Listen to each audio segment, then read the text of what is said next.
Well, Tassiegrammer, I've just been looking at your blog of your 12 photos from Tasmania's Overland Track and had a bit of a read of your story about it, but I wouldn't mind getting a more in-depth understanding of your experience there. Yeah, cool. No worries at all. Ask away. First, I'd like to say with those 12 photos that you've put up there, that scenery just looks amazing. It definitely makes me want to go on the Overland Track and see some of these sites. It is pretty awesome up there, man. Everything about the Overland Track is just really, really cool. Such a diverse part of Tasmania, and you really do have to work for your images up there, though, which is, kind of a bit strange when you've got so much incredible scenery there, but the lighting conditions and things that you really want to kind of shoot in don't necessarily suit parts of the track that you're actually on throughout the day in between the campsites. I can say that I'm very glad that in those 12 photos you didn't put up any photos of your toes. No, you sent me after you got back. I was thinking about it. But I thought I might put some people off actually doing it if they saw the size of my little toes at the moment, which I think I might need to go and get amputated. I think they've doubled in size from the look of those photos. Double's probably understating it a little bit, I think. I think my little toes about 1.5 times the size of my big toes at the moment. We'll see how you feel about it, but maybe we can put a photo up for the listeners to go and have a look at with a strong warning that it's not safe for work or it may induce some nausea. Yeah, I wouldn't be trying to eat while you looked at these pictures at all, I think. No. It looks like you've taken them straight after you've taken your shoes off after walking in them for 10 days or however long it was. Speaking of which, how long did it take? How many nights were you there? So 5 nights and 6 days altogether, plus the travel time to and from. So obviously, like Cradle Mountain's up in the middle of Tasmania, so it took us half a day of travel to get there and kind of settle in for a night and do a couple of things like a little helicopter tour that afternoon to kind of get a bit of an idea of the landscape that we were about to tackle and walk on. And then we left the next morning at about 9 o'clock in the morning and finished the walk itself 5 days later and had an extra night at the last campsite because we kind of sped through and skipped a campsite just to get to the end, thanks to the rain and the conditions that we had there. So, but yeah, as soon as I got to the very, very last campsite, which is about 200 meters from the end of the where we catch the ferry back to civilization, I took my shoes off and snapped some photos of my toes. And it'll be something that I won't be forgetting for a very long time after taking my shoes off and seeing the damage that I'd done to myself. So how much walking did you do each day? Was it like really strenuous each time, or could you kind of relax and just take it easy? Mate, there was no relaxing at all. The actual walk itself, end to end, is 65 kilometres, and that's not including any side trips and just your general day-to-day movement of stuff. So we were carrying 25 kilos plus of equipment on our back. So all of our camping gear, our clothes, our photography gear, water, food, anything else that we needed for the 6 days of the trip itself. The hills, I mean, we're kind of going from anywhere from about 400 meters elevation through to about 1,200 meters elevation. So it's constant up and down, up and down, up and down throughout the whole trip. By the time we'd climbed over the last mountain range, which is the Duquesne Range, I can tell you we all had a bit of sense of relief about finally potentially taking our backpacks off and leaving them off for the last time. So how much stuff did you have? How heavy was it? Like, did you manage to really cut it down and not take every little bit of your camera equipment, but no, I'm guessing you still took quite a bit. I did, and look, I actually used everything that was in my bag, so I'm quite happy about that. I think we were all discussing about weighing the amount of gear that we took that we didn't use at the end, just to kind of laugh at ourselves about how much weight we could have saved. But I used everything in my bag, and including water. There was just over 25 kilos that I was carrying.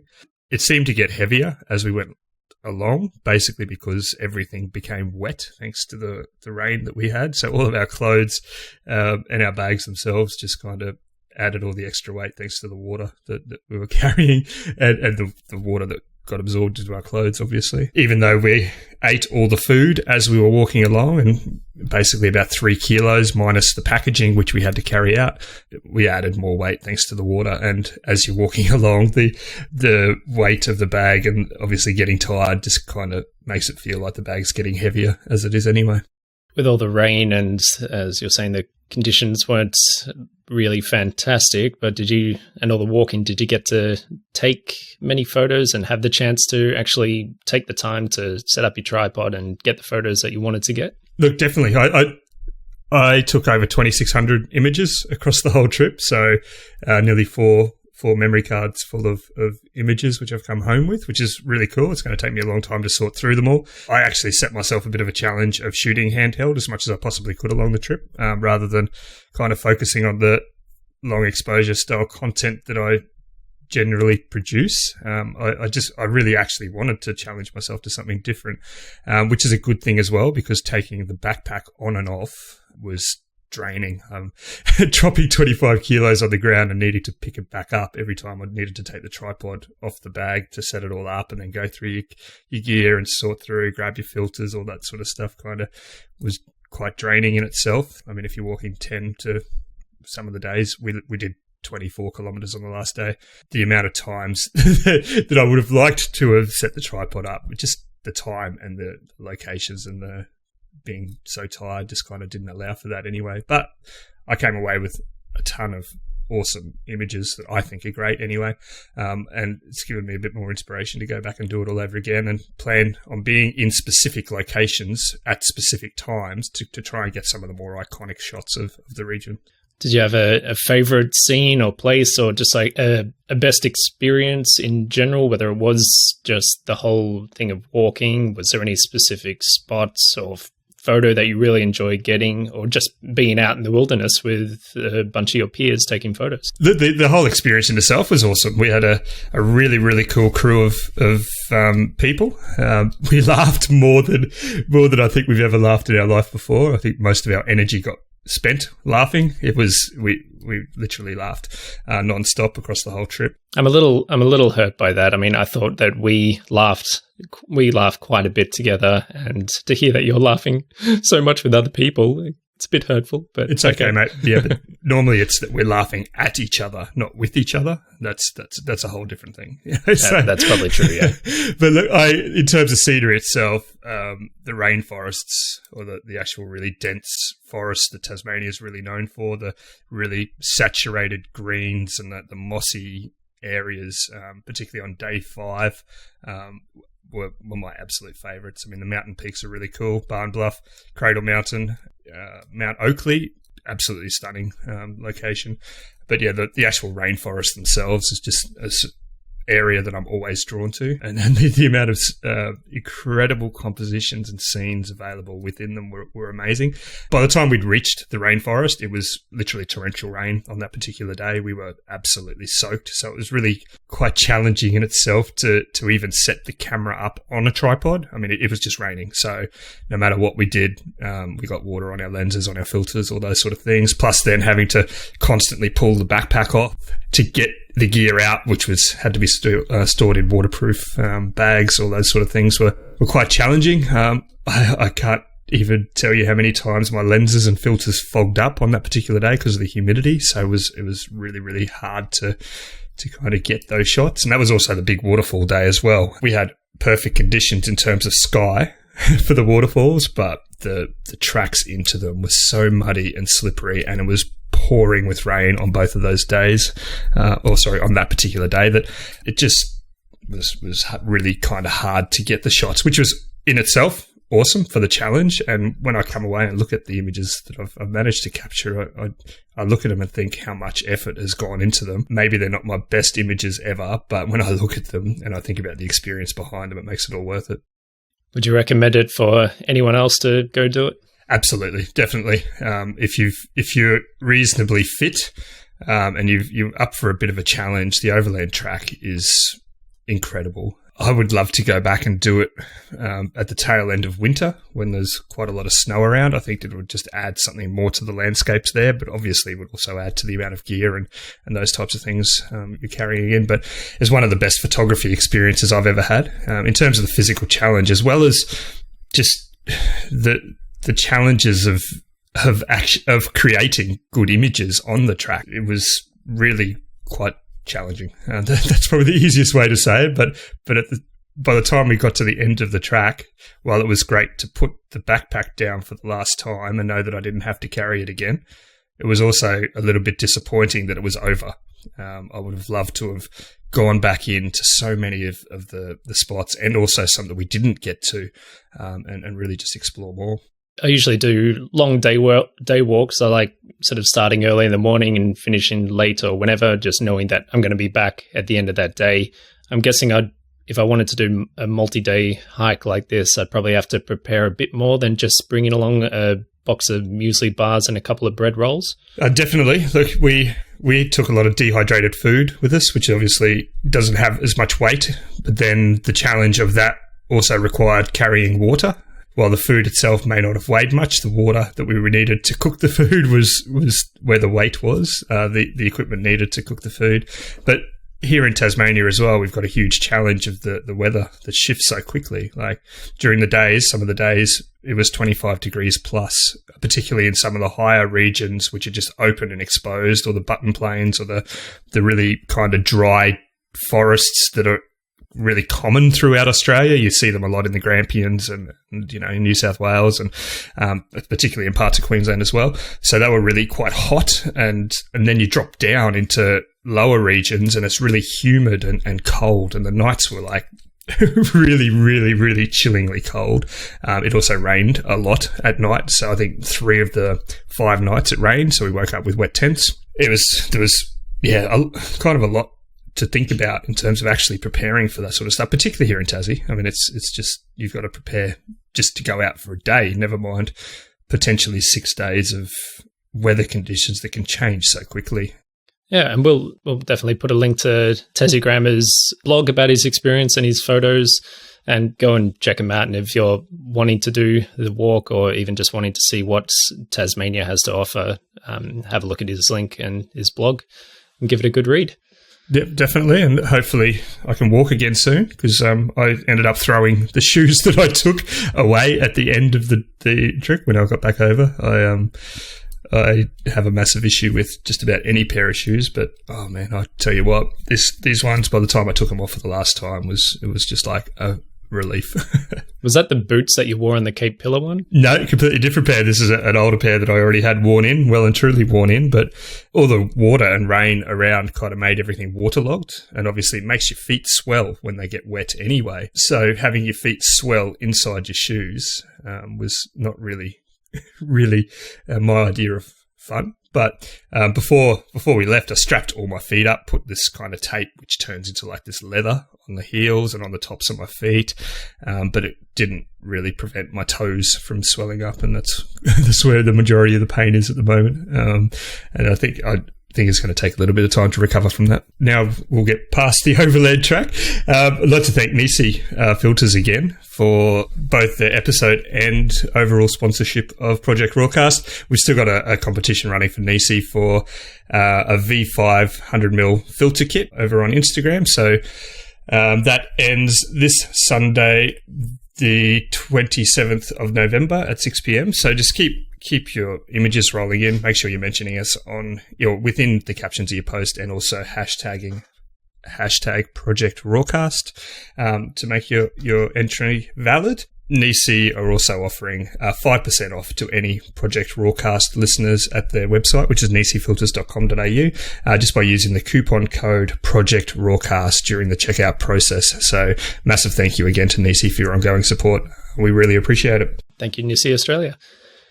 Little thing I was thinking about during the week, because I guess a lot of people spend a lot of time editing photos, and you can sit in front of a computer for a while and you kind of want to take your mind a bit off what you're doing, or not too much, but still have something going on in the background. And I wanted to just ask you and have a chat about any music that you listen to while editing. This is a funny one. I don't listen to anything. I actually like the peace and quiet of being there and really focusing on what I'm doing. I've always been like this with any work that I do, even with client work or any kind of web development or any online marketing stuff. I like the peace and quiet and the serenity of not having anything around me going on. I unfortunately have lived next door to a construction site for the past 3 years, which, as you are well aware, has caused me endless stress, including during times of recording this podcast. So I actually appreciate the peace and quiet. I don't like having any noise going on around me at all. It just kind of helps me focus. I tend to drift off and listen to the words that are going on and not really kind of focus on what I'm doing. So music doesn't personally help me at all when I'm doing anything. What about you? There's a few sort of things that I jump back to when I want to listen to music while editing. Some of my sort of more favorite things are Nine Inch Nails, Chemical Brothers, or anything that I just know I can enjoy and I won't have to skip any songs or anything. And it can be in the background enough that I know the songs, that they're not going to distract me too much, but it's still, I guess it kind of helps get you in the mood to sit down for a long session of editing. That'd get you in an angry mood though, wouldn't it? A bit of Nine Inch Nails? Be like... No, Nine Inch Nails it's got some, I guess a faster kind of beat, gets you pumped up and ready to work. I would have thought a bit of Kylie Minogue would have suited you a bit better. I'll have to give that a try, actually. I don't mind a bit of Kylie Minogue. Do the locomotion with me. I'm going to have to get you to sing the whole song and I'll record that and put it in the podcast. Yeah, do you reckon the listeners will enjoy that? I don't think so. I don't think so at all. You're probably right with that. Yeah. I hear a lot of people listen to music when they're doing this kind of work, but I just tend not to. I get distracted too easily by what's going on. It's the same with having a TV on in the background for me, or the news or any of that sort of stuff. As soon as I hear something that kind of spikes my interest, I just lose focus on what I'm doing. But if I stay focused on what I'm doing, I'm fairly productive, I think, as well. I think with writing blogs or articles, I can't listen to music. It just, the words from songs just get in my head and I can't focus on what I'm trying to write. But when it comes to a photo, it seems that the mood or the tone of the music can even have an effect on what I'm editing and how I edit.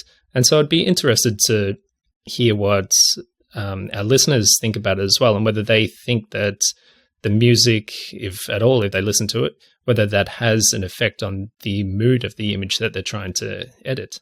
A bit of Metallica would be like full-on grungy, monochrome, black and white, like really angry kind of scene for you, would it? Maybe a bit of techno might end up with a highly overprocessed HDR look. Just start adding lightning bolts, photoshopping lightning bolts in every time you kind of listen to Black Sabbath or something.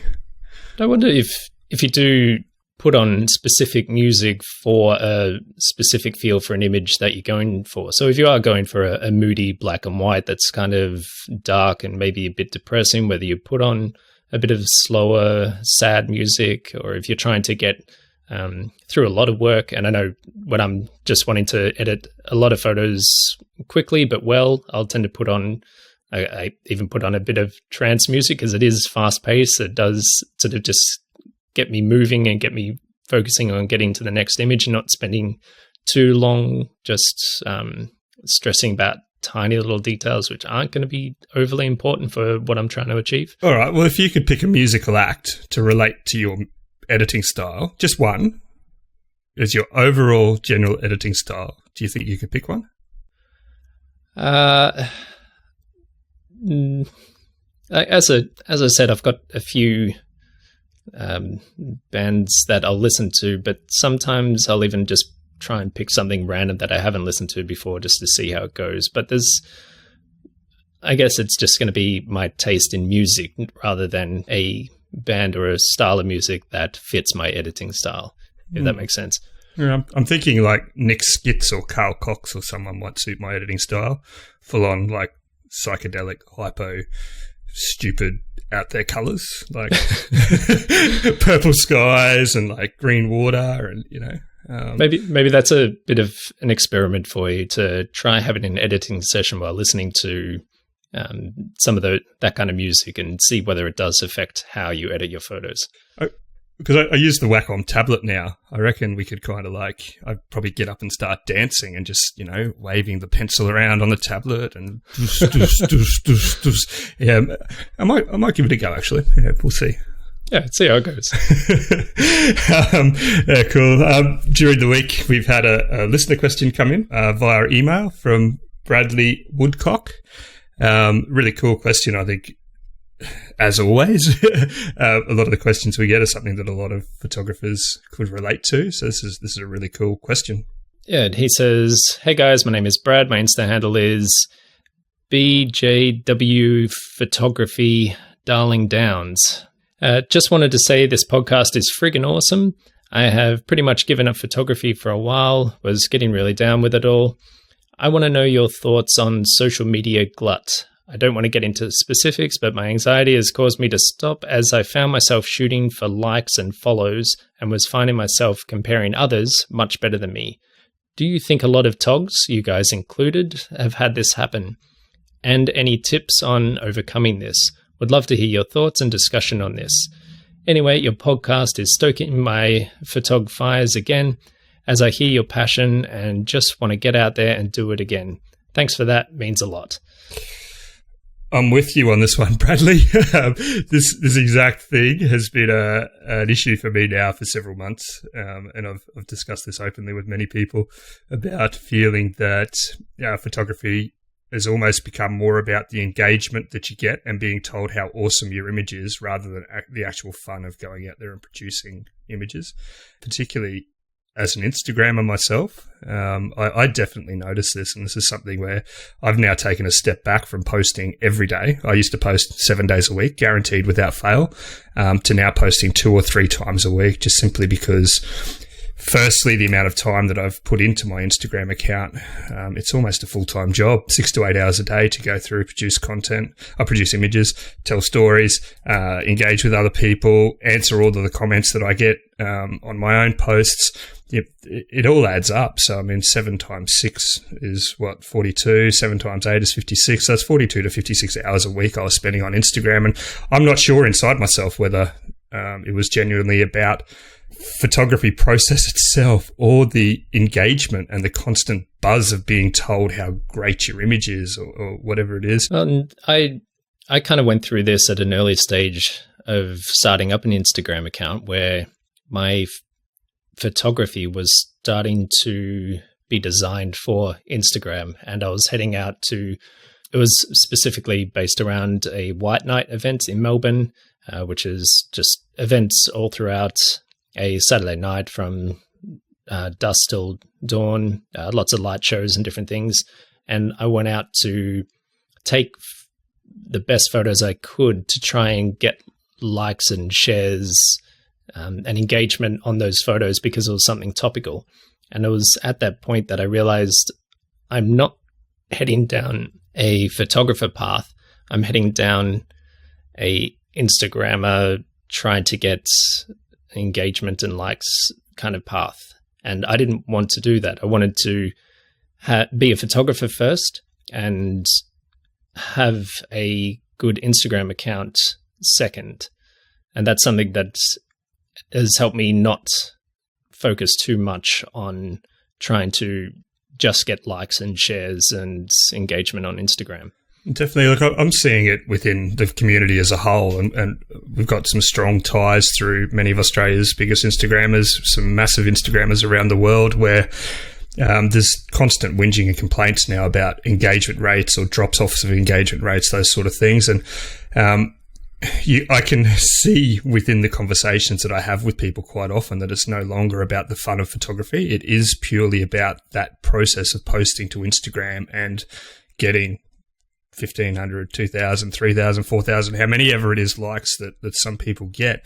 And if they see a drop off, it's almost like it's a failure for them, that their image is no good or whatever it is. And I'm seeing other techniques and strategies becoming part of Instagram now, where tagging 20 individual people within an image rather than tagging the hubs to get their attention, which has been a process for a long time. And that process in itself of tagging 20 people, the hope of that process is to get 20 likes, 20 comments from those people, which you then reply to, and you get 40 comments. So it looks like you've got 40 extra comments on your picture by just tagging someone in the image. And those kind of strategies for me kind of show almost a desperation for the constant and continuous need for the engagement rather than the process of doing the image. I think when you start seeing those sort of things, if you really wanted to get somebody's attention or drive traffic to their account, you'd be mentioning them in the caption, not tagging them in the image, so those sort of things for me. The other thing I'm seeing is a lot of story posts now is come and comment on my image, please, if you like it. It's like, well, hang on, like, if you've got good content, you probably don't need to ask people to comment on your image. And so I'm kind of seeing a shift with a lot of bigger Instagrammers around as well. And look, I'm honest in myself. I personally have been through this and have been going through this now for quite a while, that it's no longer about taking great images. And at the same time, you are literally going out there and shooting for Instagram. You're no longer just shooting to produce an incredible image. And the things like the Overland Track that I've just done for me is partly about this exact thing as well. It's going and producing images, not just for Instagram, but purely for the fun of the photography and the challenge itself as well. And I know for you and me, Kieran, that part of this podcast as well is also this exact thing. It's about our passion for photography, not so much getting likes on it and creating a discussion for the average community as well. And this is partly why we did this, isn't it? Really, is for our love of photography more so than wanting to be told how awesome we are all the time. Yeah, and this podcast, it's kind of weird that it's a photography podcast, but the topic of Instagram comes up so much because Instagram has really taken over photography. And you can say like, oh no, photography is still what it is, but there's, in the grander scheme of things, it has really had an effect on photography as a whole. And there may be some areas where people just ignore Instagram and they're great photographers, they've got great businesses. But for the majority of people just starting out, Instagram is a great way to get your work out there and seen to a potentially huge audience. And the struggle to get your stuff seen compared to other people who are well established is difficult and can be a really demoralizing process when you're not getting the attention that you're working so hard to achieve. Definitely. Yeah. I do this sort of work as consulting for people as well. So I actually teach people how to improve and increase and develop strategies for businesses and individuals around social media. Something I keep hearing and seeing all the time is people are watching each other so closely that when somebody does have success, it's almost as if people are looking at them going, what are you doing to cheat? What are you doing to cheat the system? What are you doing that's wrong? Rather than the people who are asking those questions saying, what is it that I'm not doing that he's doing to get that success? And so I think Instagram has also created this attitude amongst photographers and this constant competition that many people actually aren't necessarily as friendly as they may seem. Everybody's watching each other because there are potential revenue and business models behind Instagram that people feel they're missing out on if they're not getting that great engagement or if they're not getting that genuine engagement across their images as well. And I think that, as you pointed out, Brad, you compare yourself to others that you say are much better than you, but that doesn't necessarily mean that they're much better than you, because you kind of have to accept that there will always be someone better than you and doing better than you in business, in photography, in just anything. You'll notice it with just about any factor of your life. There's someone with a better car than you, someone with a more expensive camera than you, someone with a bigger house than you. And it's just not the right mindset to just compare yourself to those success stories, because that won't help you. I think people need to assess what they're in it for themselves as an individual as well. Are you posting to Instagram because you want to share your image? Are you posting to Instagram because you're making potentially revenue out of what you're doing? What is it that you want to achieve within your photography? Because if it's just producing quality images, you don't even need to post to Instagram. I mean, if you want the world to see it, that's fantastic. And this is the same for Facebook or for any other common platform, 500px, Flickr, those sort of things. What is it that you personally are seeking from your photography? Is it the creative art? Is it the technical side of using a camera correctly? What is it? Because if it's that buzz of being told your image is great, I think maybe you're in it for the wrong reason. And I myself have suffered from this without a doubt. I've deliberately and proactively taken a backward step away from social media, away from posting as regularly as I was, but also creating different content styles now of long form articles, which gives my photography a different style of reach, all those sort of things. As I say, Brad, I've been through this myself, and I think many people within the Instagram photography and social media community as a whole have felt exactly this, particularly since about November last year, when there's, a fairly common belief that there's a drop-off in engagement rates. So I think taking a backward step and asking, is it that engagement, or is it the great images that you want to produce that's really actually what you're in photography for? Also, about the complaining about drop-off in engagement rates, is that it's across the board. So if there's any particular changes to Instagram from Facebook and their algorithms to actually share images around to maybe decreasing reach, that's affecting everyone. It's not just affecting your feed. So everyone's kind of on an even playing field, and some people will have their images shared a lot more. And if you only look at those images that are getting a lot of engagement, then you're not seeing the hundreds or thousands of other people whose engagement is lower and affected. You're only focusing on the good parts, and just do what you can to improve your photography.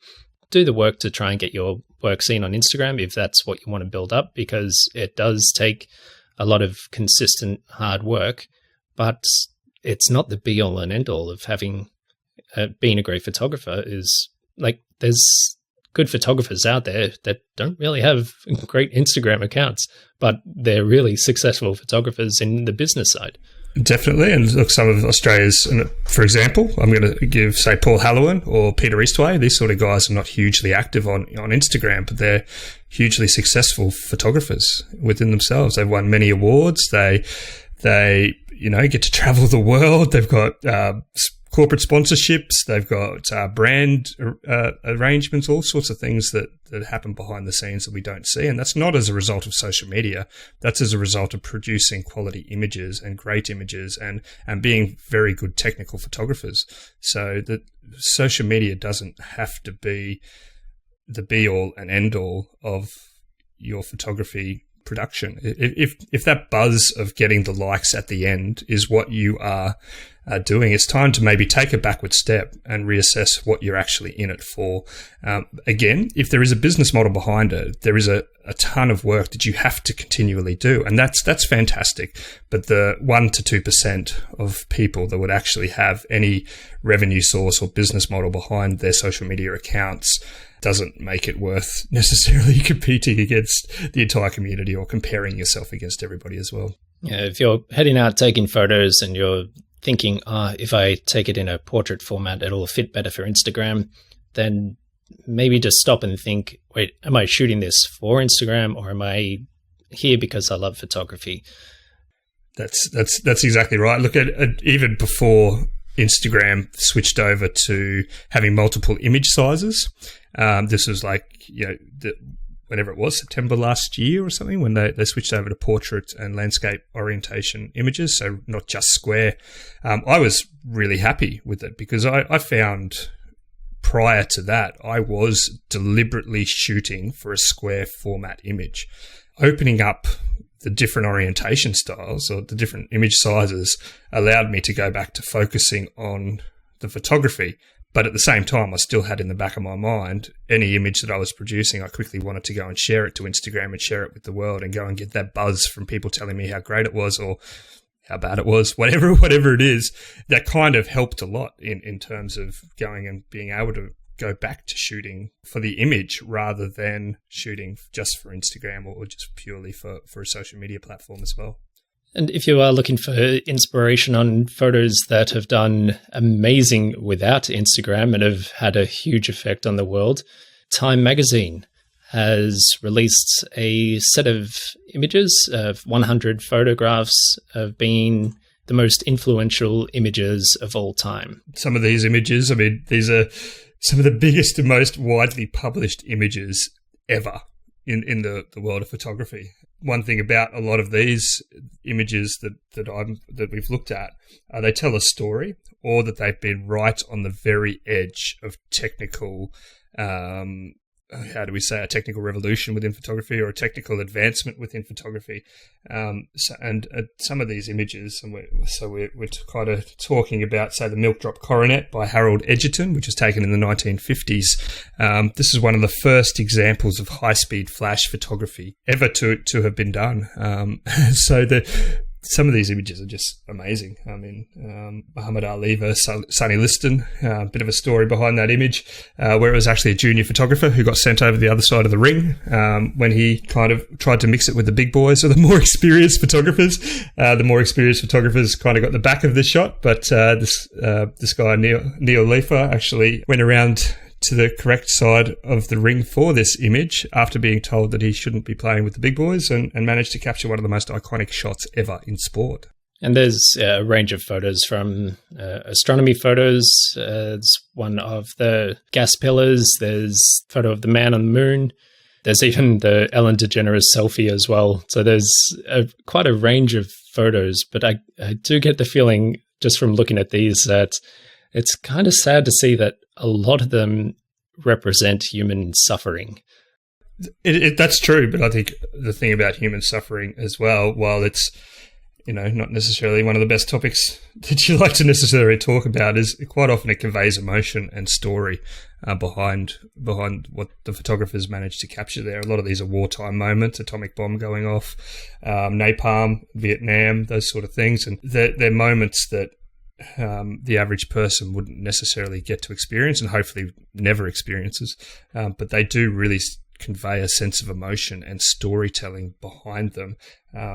Also, a lot of these, you've got to think, are taken prior to the age of digital, so they're all film, so minimal manipulation in terms of the image quality. So the documentary style stuff that, say, National Geographic would publish or Time magazine would publish all the way through. I mean, one of these was previously the most expensive image in the world, which is the Andreas Gursky 99-cent image. So the 99-cent store with just like massive amounts of color within this image.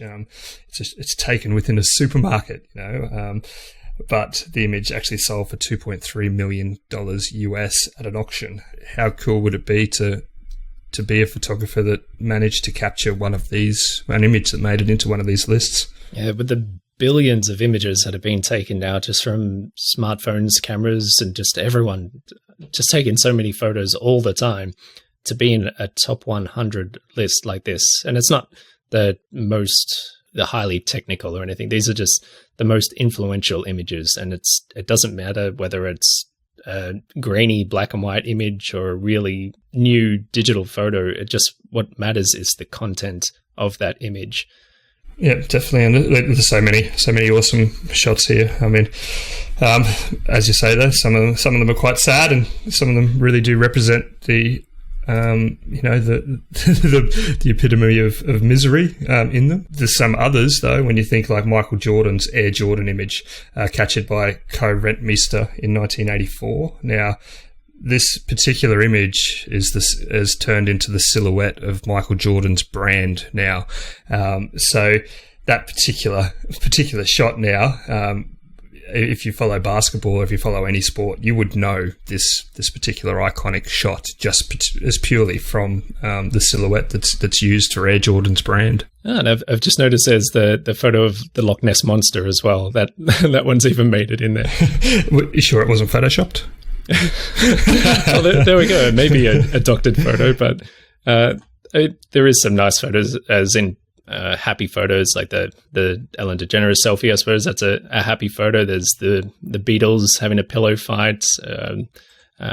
There's where's another? It's kind of maybe a bit hard to find really happy photos, but I suppose a man on the moon is a great photo of just human achievement and accomplishment. Yeah, look, and things like the Tank Man in Tiananmen Square, that kind of is an image that just about anybody, probably over the age of 20 or 30, would recognise. One of the most iconic shots of all time, a man standing down the military within Beijing and just basically saying, "You've got to run me over if you want to go through me." Look, these images are pretty powerful when you look at them, and probably touching on our previous subject, which is a question from Bradley. It didn't take social media to make these popular. Obviously, they're just incredible images that told a story and kind of made mainstream news and went viral and allows the general public to really connect with them either emotionally or on a celebratory level. They may have to increase the number to 200 now that Coke has brought out a selfie camera to attach to the bottom of their glasses. Oh man, imagine if this little story we've got here. Yes, a little boot that you attach to the bottom of Coke, and as you tip it up and drink out of the bottle, it takes a selfie. Imagine if you could connect that directly to Instagram and have like a hashtag Coke selfie directly on it. Imagine the marketing potential that Coke have just created within this particular little gadget or toy, or what I'm going to call a marketing ploy. I'm just waiting to see whether it gets used on other things besides Coke bottles, because I'm sure it'll attach to anything. It may go on a beer bottle. You could probably put it on the bottom of a wine glass, and it'll just have lots of people drinking all sorts of things. Yeah, definitely.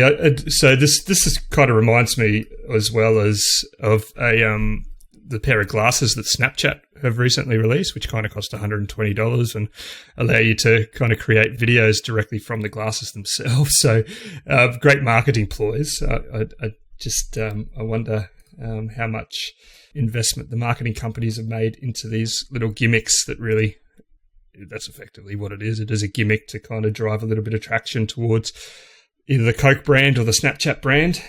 Yeah, it's definitely an interesting thing, and I wonder how many people will actually go out and buy these. So if you're listening and you already have one of these, let us know, and hashtag Project RAWcast with all your selfies. We want to see them. Yeah, definitely. Look, at if you're wondering what we're talking about, as always, we will link to this from within the episode guide at projectrawcast.com. So you'll be able to just follow the links and go and have a little look at what we're talking about here. But maybe spend a bit more time on the 100 photos, 100 most influential photos of all time. Yeah, for sure. The 100 photos of all time is really quite cool to see and really interesting. They might have to make it 101 because I'm gonna add to one eventually. What would you boot out of that list to put your photo in there? I'm not sure yet. I might come back to you on that one. Maybe next episode I'll let you know. All right.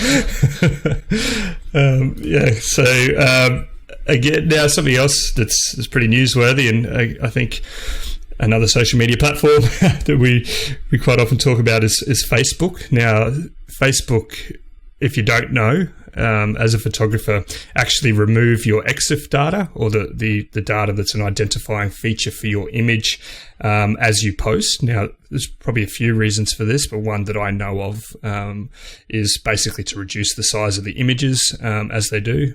Kind of allows for the EXIF data is actually quite sizable. It creates a lot of extra bloat within an image, so I think Facebook kind of removed it for that purpose. I'm sure there's other reasons for it as well, but a German court has recently awarded a photographer who's sued Facebook due to this.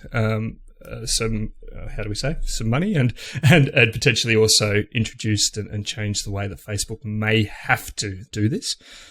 So removing the EXIF data is a great way for Facebook, as I say, to reduce the size of the images when they've got them. But it's also a very bad thing for the photographers to be able to identify and prove that an image is theirs over the long term. Protecting your copyright is basically that. EXIF data is a way to protect your copyright on an image, and anybody who uses Facebook, or any photographers who use Facebook, would know very well how easy it is to download an image directly off a Facebook page and take that image and then go and repost it somewhere else. And this is, at the moment, this is specific to Germany because of the laws that they already had in place, but it's potentially going to affect other countries as well if they catch on and think, all right, we need to do something about these laws because social media and copyright issues are becoming more prevalent because of just all these image sharing. Yep, definitely. So part of the ruling actually states that Facebook must now alter the upload mechanism to include EXIF data within the images, or face fines of up to €250,000 every time a German photographer sues them on these grounds. So basically, if a German photographer decides to take Facebook to court, Facebook have now been issued a writ to say that they must basically pay a fine every time this is done. Now, I highly doubt that Facebook will alter this purely just for the German market. If this was to be changed, it would probably be a platform-wide thing, which would be a good thing for all photographers. I know myself, when I post to Facebook, I watermark all of my images. Obviously, it doesn't protect them forever because you can probably crop the watermarks out. But at the same time, knowing full well that the EXIF data isn't contained within my images when I upload to Facebook is a reason for me to add a watermark and actually potentially protect that image long-term. I know you, Kieran, watermark all of your images no matter where you post them, but I am very, very specifically do it every time I post into Facebook. I mean, when I save my images for Facebook, I think I strip the data myself anyway, but I do have my watermark there. It's not sort of plastic copyright over the whole thing. I try and make it a bit unobtrusive, and I know it can be easily taken off, but it does help trace back my image to me. And I haven't really worried too much about the EXIF data, but it's just another thing with Facebook and the whole issue of who owns a photo once it's out there in social media, and just looking through Facebook's terms and conditions about where the ownership of the photo goes and what they can do with it once you've put it on their platform. Because it's not, you have to think about it, it's not going to your page, it's going to Facebook. Then again, you're not going to get your images seen unless you post. So Facebook is just a necessary evil, I suppose. It is. So look, Facebook's actually the biggest single referrer of traffic to my websites outside of Google. I mean, I think Facebook now accounts for more traffic than any Google search does, simply because of the way it works, and for photography in general. So Facebook, don't tell them that. They'll end up charging to click through to your website or something rather than just to advertise. They'll say, if you want to go see this site, pay us $1. I think they already do that. So Facebook is, as you say, necessarily evil in many ways. If you want to kind of maximize your reach for marketing, it is great. But kind of knowing these sort of things as well, and what you do give up in licensing. You obviously don't give up the copyright to your images, but in many ways you do actually give up the right to redistribute your image. You don't necessarily give up your right for people to download an image and then go and repost it anywhere. That is completely not what you are doing, but protecting yourself for any long-term potential copyright issues by having the EXIF data contained within the image would be very, very useful. So I really hope that Facebook do fix this. I think it's something that many photographers around the world would appreciate if they did so. And I think the German courts, I mean, Germany's great for privacy and copyright issues. They're one of the leaders in the world for those types of things, outside of, say, Sweden as well. Well, maybe not for copyright, Sweden, but for privacy issues. So I think if Facebook can fix this, I think it may benefit a lot of photographers, and good on someone for challenging the big boys in the social media world to protecting them, because we are the ones that are feeding the content into these platforms that allow the revenue growth and the ads to make them billions of dollars every year. So, hey, Tassiegrammer. Yes, Mr. I have another way you can use your drone. Yes. Or another use for drones. Yes. This is something that anyone on YouTube might have seen. It's gone a bit viral, but a guy has put his drone up in the air and to try and catch his wife cheating on him. Okay. So he's followed her as she said that she's had to go to work early, and there's a bit of a backstory as well that is mentioned in his video that he's put up on YouTube, as well as a follow-up video from the huge response that he got from this. But it's a video from his drone, like surveillance on his wife as she's walking along the streets, and she takes a turn away from her work and ends up going to a parking lot. And the guy with the drone is commentating the whole time, and it's just a very interesting story. And I'm just wondering how many people have actually used their drones in this surveillance kind of way. I'd like to know how real this is, because I'm fairly confident that most consumer level drones can be heard from quite a height. So, I mean, if I flew my drone at 120 meters high, which is the legal limit here in Australia, you could still hear it. So, you'd be pretty, I don't know. I think, but she's in the scene is a fairly residential area with traffic. There's cars, there's streets and everything. I don't think you'd hear a drone that high up, or even see one on a cloudy day that high up when you've got all this other background noise. You know what would have been cool is if he would have dropped the drone down and made her aware that he was there. Just smashed it into the back of her head, and then taken off and gone. I'd like to know if this one's real. I mean, there's some people kind of claiming online that it's not real, that it's kind of fabricated, but it's one of those things I think that many people are paranoid about, is whether they're being surveilled by drones. If he's caught his wife cheating on him, then it's time to maybe move on, go and trade her in for a bigger drone. Divorce her. But yeah, I think it'd be interesting to know if this one was real. But to get 11 million views in a week is a pretty fair effort for a YouTube video. Yeah, and we'll put a link to the video as well. Just even if it's real or not, it's an interesting short video, and just listening to the emotion in the guy's voice, it's quite a story. Yeah, definitely. And just touching on drones again. Don't let me drone on too much here, but earlier in the week, DJI have released their Inspire 2 Pro and also the Phantom 4 Pro, which have got better cameras, better avoidance detection technology on them, bigger distance or bigger range on them. So some new drones within the DJI range. I don't know how many more drones they need in their range. Obviously, I think they maybe start to cannibalize their own range of products if they keep releasing too many, but I'm pretty excited about seeing this. I'd definitely like to try out the Phantom 4 Pro, 20 megapixel camera on it. How's the GoPro Karma doing? I hear they're dropping out of the sky, and people are getting exchanged for GoPro 5s out of it. I saw some statistics that said that they may have only actually sold 2,800 of the Karma drones. I don't know if that's true or not, or whether it's a under exaggeration. But yeah, they're falling out of the sky. And we touched on this, I think, in episode 1 about how DJI, I've obviously got the technology and the development behind them now through multiple generations of drones. But yeah, the Karma's falling out of the sky, which is, probably what I would have expected from them, and why I've recommended not to even touch them. I think GoPro should maybe just focus more on producing the cameras themselves rather than trying to put stuff up into the air, because it's just not their market. It's just not something that I think they're really going to capture too much attention of. But yeah, I mean, to take your Karma in, basically get a refund and be given a GoPro Hero 5, just goes to show you how much quality control has really gone into that particular range of drones. Well, I'm probably going to go and see if I've got any photos that'll explode on Instagram and get me some more followers.